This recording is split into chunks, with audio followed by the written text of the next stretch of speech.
దివెల్ శ్రీనివాసరావు, పల్నాడు జిల్లా సత్తెనపల్లి పట్టణం నుంచి మాట్లాడటం జరుగుతుంది.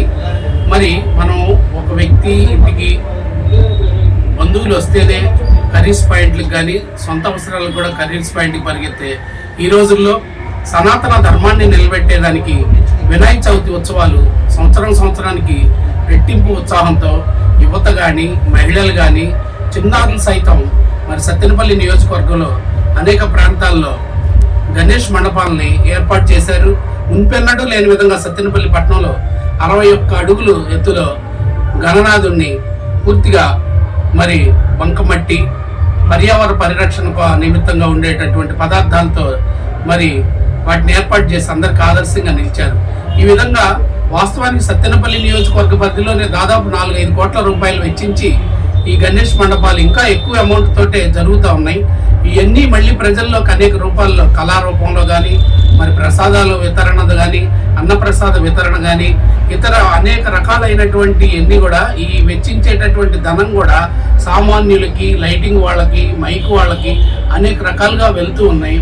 ఈ సనాతన ధర్మాన్ని నిలబెట్టినటువంటి ప్రతి ఒక్క పౌరులకు కానీ, వ్యక్తులకు కానీ, మహిళలకు కానీ జరుగుతున్నటువంటి విధానాన్ని అన్నింటి కూడా మీ అందరికి కూడా హృదయపూర్వకమైనటువంటి నమస్కారాలు తెలియజేస్తూ, ప్రభుత్వాలు కూడా రాజకీయాల వరకు మామూలుగా హిందువుల ఓట్లు అవసరం అవుతున్నాయి కానీ మరి కొత్త నిబంధనలు పెట్టకుండా సనాతన ధర్మాన్ని ఎవరైతే ప్రోత్సహిస్తున్నారో వాళ్ళందరినీ కూడా ప్రోత్సహించాల్సినటువంటి బాధ్యత అది ఏ ప్రభుత్వం ఉన్నా కానీ మామూలుగా ఓట్ బ్యాంక్ రాజకీయానికే కాకుండా మరి ఇంత సనాతన ధర్మాన్ని నిలబెట్టి 10 మందికి ఉపాధి కల్పిస్తున్నటువంటి పండగల సమయంలో వాళ్ళను కూడా కొత్త నిబంధనల పేరుతో ఇబ్బంది పెట్టవద్దని ప్రోత్సహించే విధంగా ఉండాలని మరి తెలంగాణ ప్రభుత్వం అయితే కనుక విద్యుత్ మండపాల్లో అవసరమైన విద్యుత్ ఉచితం అన్నారు. ఇలా ఏదో ఒక రకమైనటువంటి సనాతన ధర్మాన్ని ప్రోత్సహించే సంస్థలు కానీ వ్యక్తులు కానీ ప్రోత్సహించాల్సినటువంటి గురుతర బాధ్యత ప్రభుత్వాల మీద ఉందని, అట్లానే ఈ మండప నిర్వాహకులు కూడా అక్కడ మండపాల్లో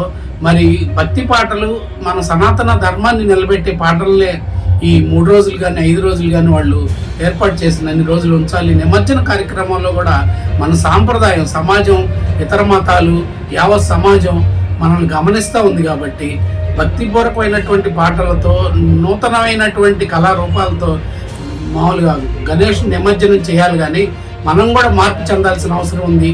ఏది ఏమైనప్పటికీ కూడా విలువైన సమయాన్ని కేటాయించి మరి ప్రతి ఒక్క రూపాయి కూడా ప్రతి ఒక్కళ్ళ దగ్గర అడిగి మరి చేయటం అనేది మామూలు విషయం కాదు. ఈ విధంగా కళారూపాలను కానీ సనాతన ధర్మాన్ని కానీ మరి ప్రోత్సహిస్తూ భావితరాలకు కూడా మన ధర్మాన్ని కూడా ఎలా ఉంటుంది అనేది కూడా మరి చూపిస్తున్నటువంటి నిర్వాహకులందరికీ కూడా పేరున హృదయపూర్వక ధన్యవాదాలు. ఒక సత్తెనపల్లి పట్టణంలోనే 31 వార్డుల్లో దాదాపుగా ప్రధానమైనయే 200 దాకా గణేష్ మండపాలు ఏర్పాటు చేశారని అనధికారిక లెక్కల ప్రకారం తెలుస్తూ ఉంది.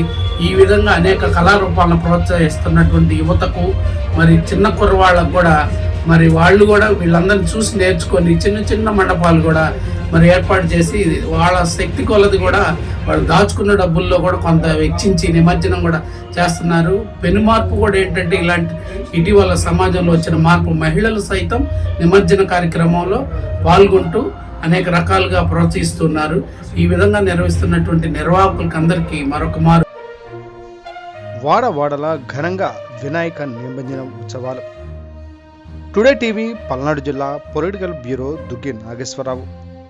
సత్తెనపల్లి నియోజకవర్గం, పెదకూరపాడు నియోజకవర్గ, గురజాల, మాచర్ల నియోజకవర్గాలలో ఈ ఏడాది వినాయక చవితి ఉత్సవాలను పెద్ద ఎత్తున ఘనంగా నిర్వహిస్తున్నారు. ఎన్నడూ లేని విధంగా పెద్ద ఎత్తున సత్తెనపల్లి టౌన్లో 61 అడుగుల పర్యావరణ హిత విఘ్నేశ్వరుని విగ్రహాన్ని ఏర్పాటు చేసి సనాతన ధర్మ భక్తులను, ప్రజలను పెద్ద ఎత్తున ఆకట్టుకున్నారు. ఈ సందర్భంగా ఆర్యవైశ్య ప్రముఖులు, నాయకులు దివ్య శ్రీనివాసరావు గారు మాట్లాడుతూ సనాతన ధర్మ పద్ధతులను ప్రతి ఒక్కరూ అలవర్చుకోవాలని, ఈ ఉత్సవాల రూపంలో ఖర్చు పెట్టే ప్రతి పైసా వివిధ రూపాలలో తిరిగి ప్రజల వద్దకు చేరుతుందని, తద్వారా కొంతవరకు వ్యాపారులకు, ప్రజల అవసరాలు కూడా తీరుతాయని ఆయన పేర్కొన్నారు. ప్రభుత్వాలు సనాతన ధర్మాన్ని పాటించే వారిని కేవలం ఓటు బ్యాంకు గాని చూడకుండా ఇలాంటి ఉత్సవాలలో ప్రోత్సాహం అందించి సహకరించాలని ఈ సందర్భంగా ఆయన ప్రభుత్వాన్ని కోరారు. ప్రతి సంవత్సరం గణేష్ ఉత్సవాల విగ్రహాల ఏర్పాటు సంఖ్య పెరుగుతూ వస్తుందని, ప్రజలు ఆధ్యాత్మిక వైపు మొగ్గు చూపుతున్నారని తెలిపారు.